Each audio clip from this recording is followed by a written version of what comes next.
সাকিব আল হাসানের পরিচয় দুইটা, এটা আমাদের মনে রাখতে হবে। খেলোয়াড় হিসেবে একটা পরিচয়, আরেকটা হচ্ছে ওনার রাজনৈতিক পরিচয়।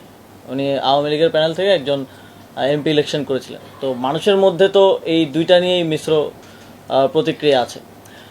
এখন খেলোয়াড় হিসেবে আমাদের একজন খেলোয়াড়কে যতটুকু নিরাপত্তা আমাদের দেওয়ার দায়িত্ব, সেটা অবশ্যই আমরা দিব।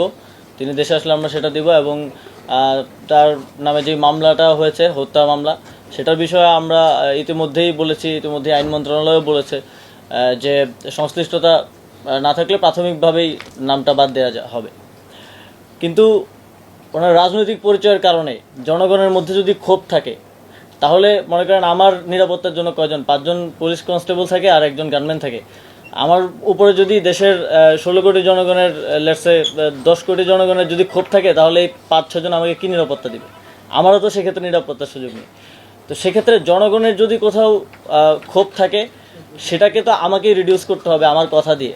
তো আমার মনে হয় যে ওনাকে ওনার জায়গাটা পরিষ্কার করা প্রয়োজন রাজনৈতিক জায়গা থেকে। ওনার যে রাজনৈতিক অবস্থান, সেটা নিয়েও কথা বলা প্রয়োজন। অলরেডি মাশরাফি বিন মুর্তজা বোধহয় কথা বলেছেন সেই বিষয়টি নিয়ে।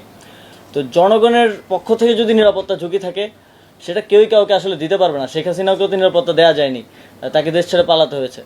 তো সেই জায়গাটা, রাজনৈতিক বিষয়টা পরিষ্কার করা প্রয়োজন বলে আমি মনে করি। কিন্তু একজন খেলোয়াড় হিসেবে আমাদের প্রত্যেক খেলোয়াড়কে নিরাপত্তা দেয়াই আমাদের দায়িত্ব, এবং সেই দায়িত্বটা আমরা পালন করব। বিসিবি এ বিষয়ে হয়তো একটা বক্তব্য দিয়েছে, এবং রাষ্ট্রের জায়গা থেকে রাষ্ট্র প্রত্যেক নাগরিককেই নিরাপত্তা দিতে বাধ্য, এবং সেটা আমরা তো অবশ্যই করব।